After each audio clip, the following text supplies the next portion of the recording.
everyone, ready for your dose? Today we're going to do footwork, and you know I love footwork, and I hope you do too.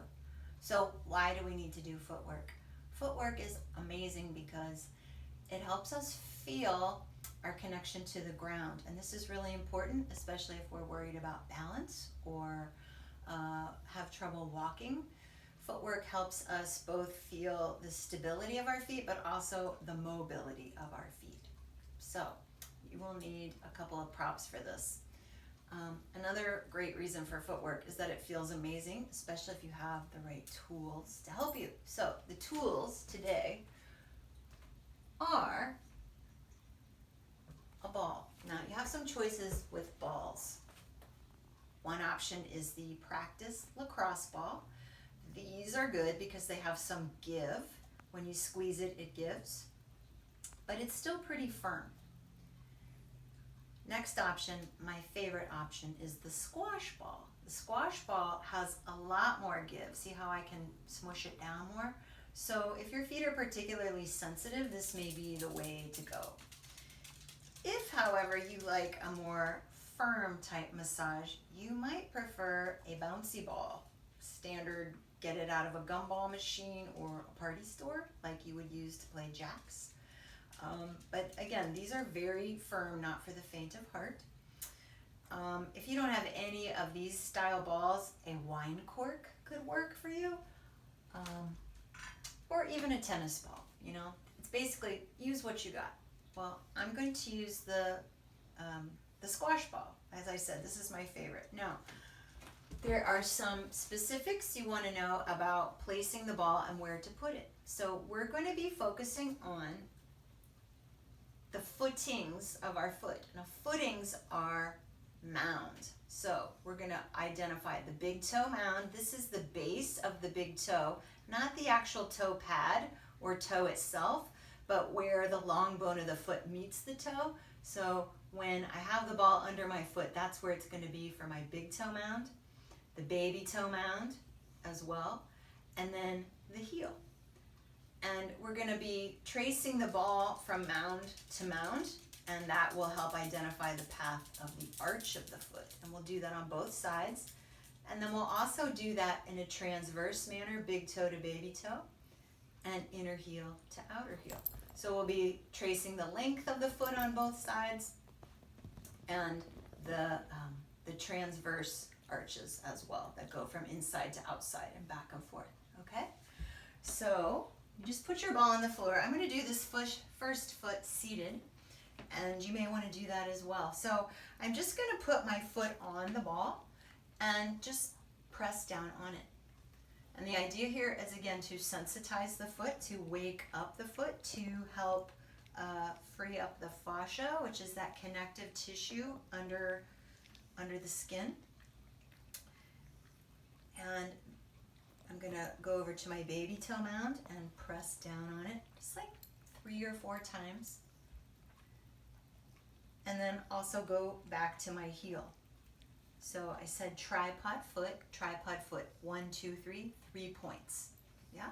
So when you're standing on both feet, you have 2 feet, you have 3 points on each foot. That's 6 points of your feet that should be touching the floor. So again, the parts of your foot that meet the earth is also where the earth meets your foot, and you want that connection, all right? Now, I'm going to start tracing that pathway I called the arch, the pathway between each mound, so big toe mound to heel, and I'm just going to simply roll a little bit of pressure, big toe mound to heel, and do that a few times. Go over to the baby toe mound to heel. So we're just connecting the footings. That's what arches do. And they let that, the forces travel from the forefoot to the heel, say for something like walking. Really important that we free up the foot for, you know, there's 26 bones in each foot and something like 32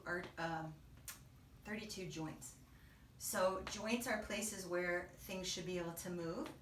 And if you think about that many joints, if they aren't free and mobile, then you can't move your foot well. And that's often how people trip and fall, is they trip on their own feet because they scuff or they don't have the mobility to roll through the foot. So doing footwork is a fantastic measure to take to ensure you have good balance and that you don't fall. All right, so I've done these long arches of the foot. Now I'm going to do the transverse arch. So remember, that is putting the ball under your big toe mound and then rolling over to the baby toe. And you can do it side to side. You see how I'm just kind of swiveling my forefoot? Yeah, it feels wonderful. And then I'm going to do it between my inner heel and outer heel. So because I'm moving the back part of my foot, the ankle and the heel, I want to keep the footings of the forefoot on the earth. So that's the big toe mound, baby toe mound, stay down as I swivel my foot or swing it in and out like this, okay? I don't know if you can see, but my knee is moving with the ankle and the middle of my foot. So it's all about relationship, right? Middle toe to ankle to knee up into the hip joint. And that's just good relational information for you about how to let your joints track so that they work harmoniously together. All right, now another nice thing to do just to finish up is to just kind of free form, let your foot go all over the ball in every direction you like. And it's just kind of finishing massage. And then just going to bend over, get my ball, pause, and feel, right? Feeling inside myself, feeling under the surface of the skin of the foot I just did, and noticing how it's different from the other foot that I haven't done yet. Sure, you take a breath. Let yourself meet the earth. Feel how those footings rest into the earth. Feel how the earth's coming up to touch those footings. We're always in relationship with the earth unless we're not. So I'm gonna show you the second foot. Actually, I'm gonna stand first and just have my feet under me. Same relational pathway, hip, knee, ankle, third toe, all lined up.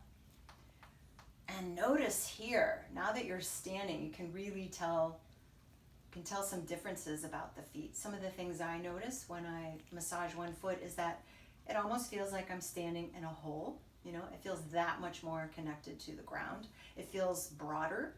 So that's a good thing, especially if I'm worried about my balance. You know, I want to have a really solid connection to the ground and feel like I'm supported. And I feel that way. So I'm going to be standing on the foot I just did now while I massage the other foot. So I'm going to put my ball down, same as before, under the big toe mound. Now I'm standing, I have more weight, and it's easier, just gravity pulling down through me helps my weight settle onto the ball. I'll take that over to the baby toe mound. Same thing, little pressure down onto that mound. Feeling the ball move up into that bone. It feels really good. Back to the heel, just kind of step on it, clarifying, yes, this is a bone that should meet the earth. The heel bone is the biggest bone of our foot.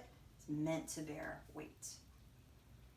Now I'm going to trace those arches from footing to footing. So big toe mound to heel.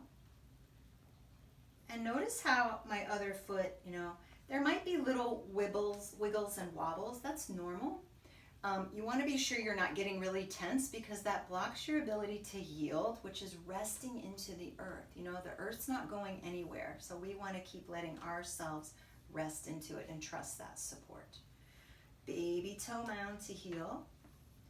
So we have a arch on the outside of our foot as well. It's not as prominent, meaning it's not as high an arch, but it's no less important.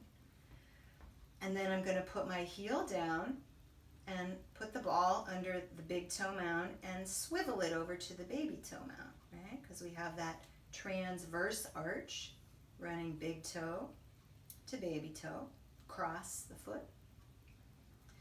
And then I'm going to put the forefoot mounds down and put the heel, the ball, just in front of my heel and trace inner heel to outer heel. Again, keeping the mound of the forefoot on the floor. So side to side. Feels really good. Now, I'm going to just let the foot explore the ball, just moving it around. And notice I'm not getting rigid in my other joints above the foot. My ankle, knee, hip are all free. You can do those spiraling actions we talk about, right? Swiveling the leg out and in, but all that's moving together. And all this, frees up the foot, or, frees up the whole pathway of foot to hip. Very important as well if you're worried about balance. It's not getting fragmented and just moving your foot but not letting your other joints move with your foot.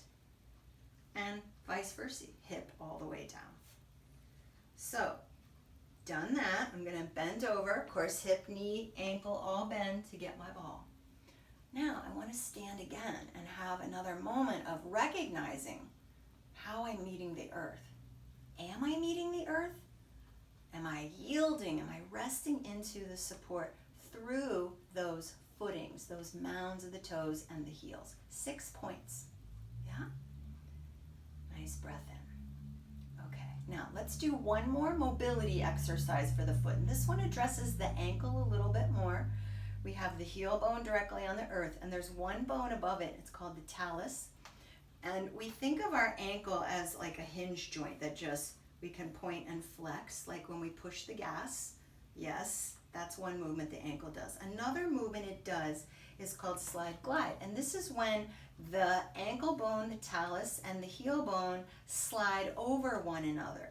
And so I'm going to put my foot here on the red mat and show you that. So slide glide is keeping the mound of the big toe and baby toe on the floor as I slide the foot forward and back.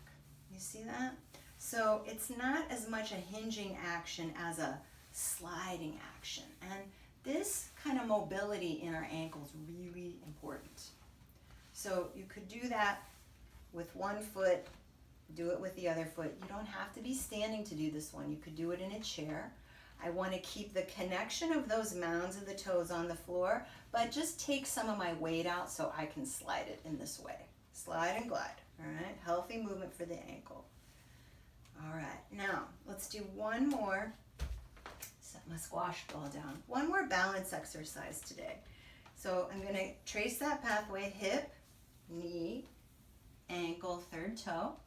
And while I'm down there, I'm just going to show you with my hands. It'd be like if you had a croquet wicket from big toe to baby toe, kind of holding those mounds on the floor. And I want you to soften in hips, knees, and ankles and feel your weight drop into those 3 points of each foot, right? The footings. And then I'm going to just gradually extend my legs and begin pushing through the area where I talked about the croquet wicket.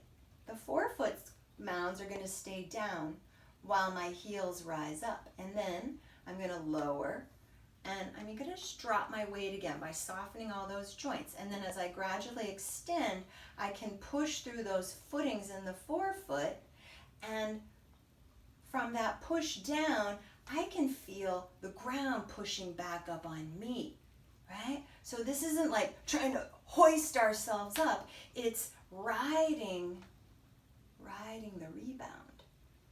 It's a relationship. We're in relationship with the ground. Yeah, it's so much more pleasurable this way when we work in harmony with what we're in contact with. Yeah, yielding is what we do with any surface of us that is in contact with something outside of ourselves. Yeah? So this is a wonderful balance exercise. You don't even have to come high. You can just begin to come up, just begin to break contact. As you build confidence, you might play with rooting through those mounds of the forefoot to allow the heel to come up. Now you can see how that slide glide action was important here because I'm mobilizing my ankle joint more to come up, right? Setting it back down. And of course that forefoot, those joints are more spacious as I do this motion. right? Motion, lotion. Okay? So play with that. These are wonderful, simple foot exercises. They feel great, and they help you feel safe and confident to do whatever endeavor you have. So I'll be back with you soon. Enjoy this dose. See you later.